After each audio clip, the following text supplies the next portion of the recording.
Femmes d'ombre, femmes de lumière. Bonjour à vous qui nous écoutez, Florian Dai vous amène aujourd'hui à la rencontre de Susan Fuchs. Alors, bonjour et bienvenue dans Femmes d'ombre, femmes de lumière. Aujourd'hui, nous retrouvons Susan Fuchs. Bonjour Susan. Bonjour. Donc, nous avions parlé la semaine dernière du film qui met en image les poésies de 6 femmes Aka, voix de femmes Aka. Aujourd'hui, nous allons nous concentrer sur d'autres parties de ton parcours d'artiste et en particulier sur le projet e-Galaxy. Est-ce que tu peux peut-être te présenter un petit peu et nous dire comment tu en es arrivé à ce projet-là? Ok. Alors, e-Galaxy, I, c'est en fait E en français et ça vient d'électronique. C'est un travail que j'ai commencé avant la pandémie. J'ai voulu nettoyer mon studio et mon bureau et j'avais plein d'appareils obsolètes que je n'employais plus. Et je me suis dit, au lieu de les jeter, je vais les ouvrir. Et ça a été un vrai cadeau, en fait. Bon, alors j'avais des vieux zip drive et des tout premiers disques durs externes. J'avais, enfin bon, tous des vieux bazars que j'allais jeter. D'abord, j'étais vraiment émerveillée de la beauté des composants. Parce qu'on ne voit pratiquement jamais ce qu'il y a à l'intérieur de nos boîtes bien lisses, bien propres. Et donc, j'étais d'abord émerveillée par ça. Et puis, j'ai fait tout un parcours intérieur et aussi de réflexion, comme quoi, en fait, ça me faisait penser à des choses anciennes aussi. Ça me faisait penser à des villages ou des villes aztèques vues d'en haut. Ça avait quelque chose de très, très mystérieux et ancien. Et au plus je regardais, au plus je me disais, mais en fait, c'est de l'archéologie. Je suis une exploratrice, je suis comme une archéologue. Je suis en train de regarder quelque chose de vraiment ancien. Et puis je me suis rendu compte, ben oui, c'est très ancien parce que c'est fait de minéraux qui ont pris 1 million d'années, plusieurs millions d'années pour être créés par la Terre. Et puis là, soudainement, on extirpe ces minéraux et on en fait des appareils qu'on change presque tous les 6 mois maintenant et qu'on jette comme ça une fois ou bien c'est plus à la mode, ou c'est pas assez rapide, ou c'est trop gros, trop grand. Et donc, on est en train de créer une archéologie de la technologie. Et donc, ça commençait vraiment à mijoter, à devenir de plus en plus pressant de comment exprimer ça aux gens, que ces millions d'années, on les transforme maintenant en quelques secondes, si on peut comparer avec le temps de la Terre. Oui, on dit en anglais « deep time ». Donc, je me disais, mais comment est-ce que je peux transmettre ça aux gens ? Alors, la pandémie est arrivée. J'ai fait des miniatures, des petites galaxies. Je les appelle les galaxies. Ce sont des sculptures qui ne font pas plus que 40 cm. Et je les ai filmées et je me suis mise à l'intérieur pour leur donner une autre dimension. Et j'avais fort envie de partager ça à un niveau humain, à l'échelle humaine. Donc, aussitôt que j'ai pu, j'ai fait des installations. Et chaque fois que je fais des installations, je m'adapte au lieu. Donc, j'ai exposé à Prague, à la Galerie nationale de Prague, pour la quadriennale. Puis, j'ai exposé à un des festivals Magdalena à Montpellier. J'ai exposé à la bibliothèque de l'État du Queensland. Et chaque fois, j'ai fait des environnements très, très différents, mais toujours basés sur la spirale et sur l'idée de la galaxie. Et je suis de plus en plus intéressée par l'image du labyrinthe parce que c'est un chemin qu'on peut faire intérieurement et c'est un processus de compréhension. Et puis, une fois qu'on ressort du labyrinthe, j'espère qu'on a compris quelque chose sur soi et qu'on peut retransmettre aux autres. Alors, comment traduire ça à un niveau de mon travail ? J'invite les gens à rentrer dans mes installations et je leur pose des questions comme est-ce que vous pouvez imaginer le nombre d'éléments électroniques dans lesquels vous vivez ? Donc, imaginez, on rentre dans votre garage, on va dans votre chambre, on va dans la cuisine, on va dans le salon. Et chaque fois, je demande aux gens de visualiser pour eux-mêmes tous ces appareils. Et ensuite, je leur dis, on s'installe ou bien à l'intérieur de l'installation ou à l'extérieur en rond, autour. Et je leur demande, avez-vous compté combien il y en a ? Bon, c'est presque incalculable parce qu'il y en a énormément. On ne se rend pas compte de tous les appareils qu'on emploie qui ont des composants électroniques. Et donc, je leur dis, et qu'est-ce que vous faites s'il n'y a plus d'électricité ?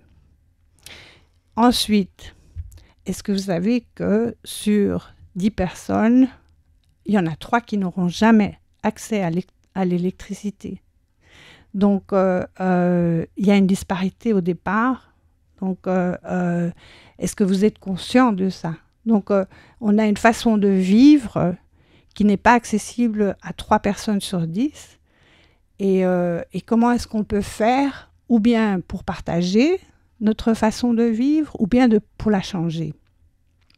Ensuite, je leur pose des tas de questions s'ils ont une idée de ce qu'il y a à l'intérieur d'un téléphone, d'un smartphone ou par exemple d'un computer. Mais bon, il y a tellement de choses électroniques, donc j'essaie de leur demander, est-ce que vous savez quelles sont les professions, quelles sont les étapes qui ont été nécessaires pour créer ces choses.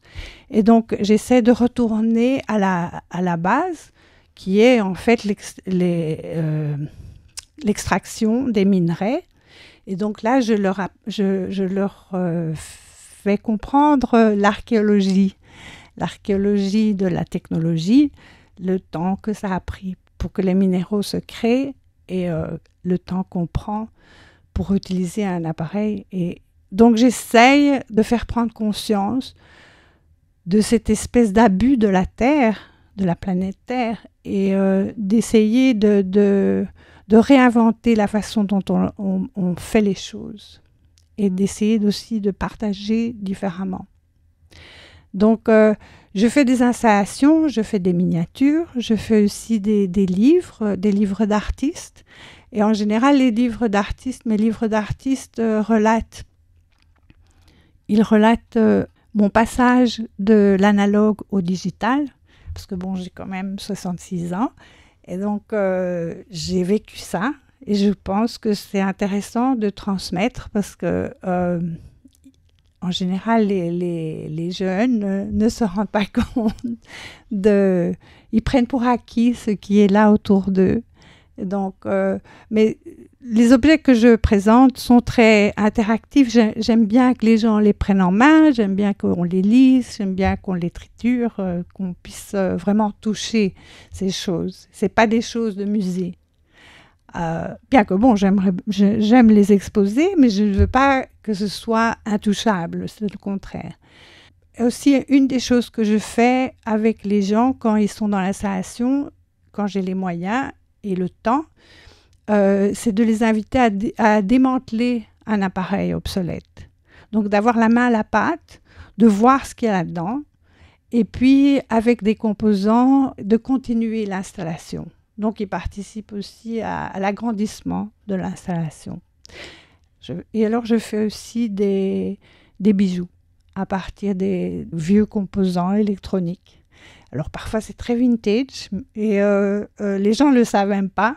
L'autre jour, je portais un collier assez frappant qui est en fait un élément d'un ancien lecteur de VHS.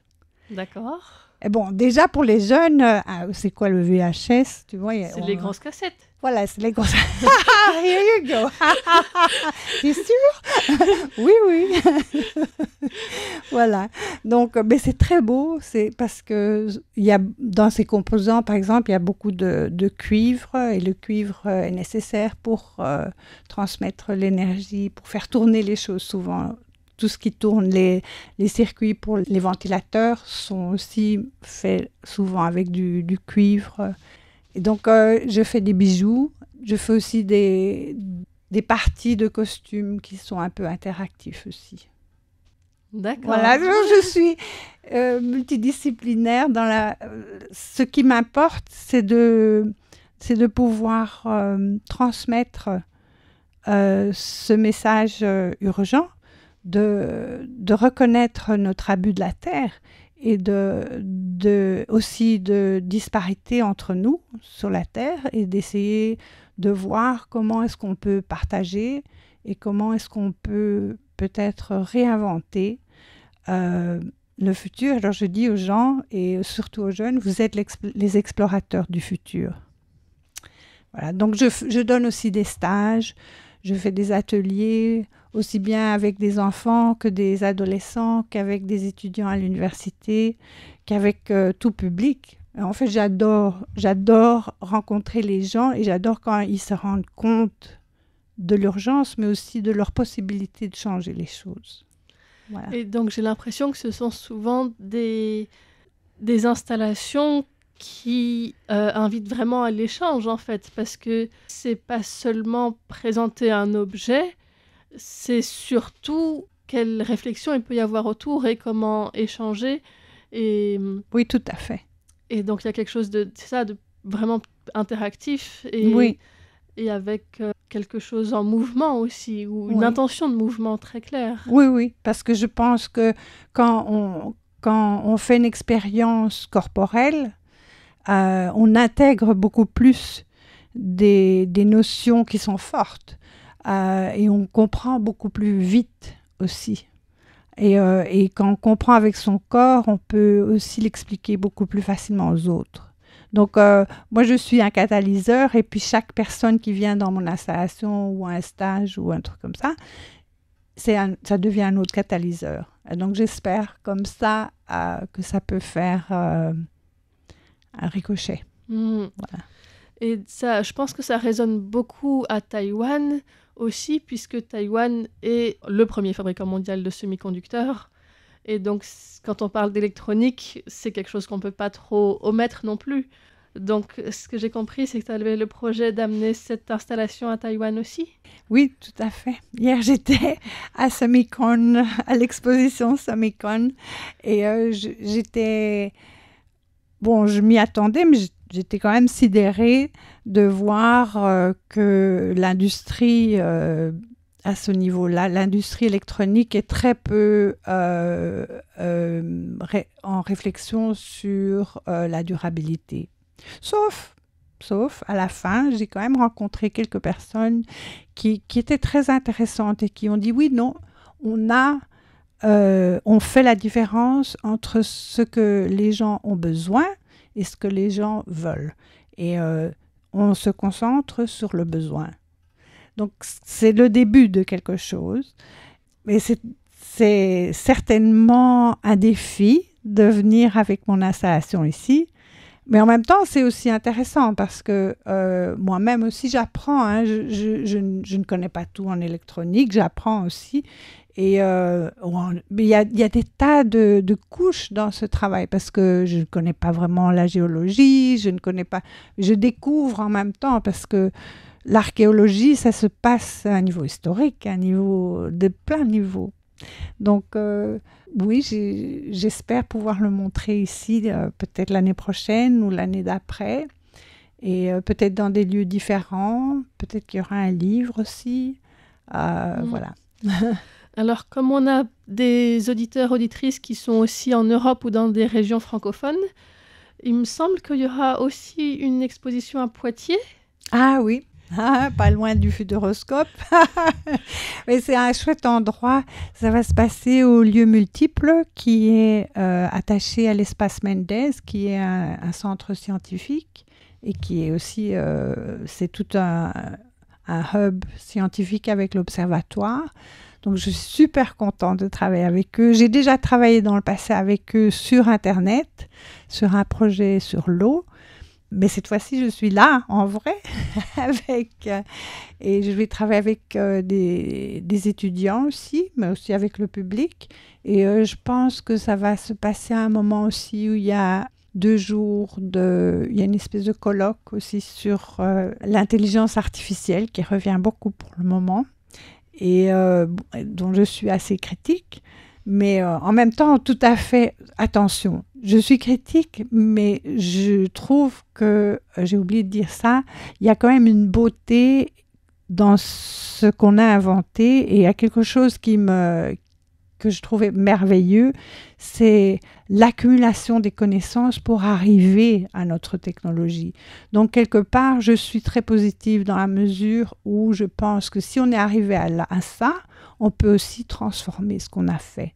Donc, il est encore temps de transformer ce qu'on fait. Si on transmet les connaissances comme on l'a fait jusqu'à présent. Donc là, il faut qu'on s'y mette, qu'on s'y mette dans une autre perspective. Voilà. Oui, parce que j'ai l'impression que pour l'instant, c'est très souvent une forme de course qui va de plus en plus vite. Et ça invite justement à faire une pause et prendre un peu plus le temps. Oui, et puis prendre le temps avec les gens, avec les personnes, avec nos corps, avec l'espace dans lequel on est, et pas avec des choses qui glissent comme les écrans de nos téléphones ou de nos moniteurs ou des choses comme ça, mais être avec la matière, avec les gens.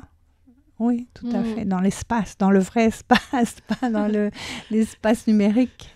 Pas Voilà. dans le galaxie, e-galaxie. Mais oui, en fait, ça devient une espèce de galaxie de déchets. Donc, voilà, mais les déchets ont quelque chose de beau, ils racontent des choses, mais il faut pouvoir déceler aussi la part du beau, du bien et de ce qui ne va pas du tout.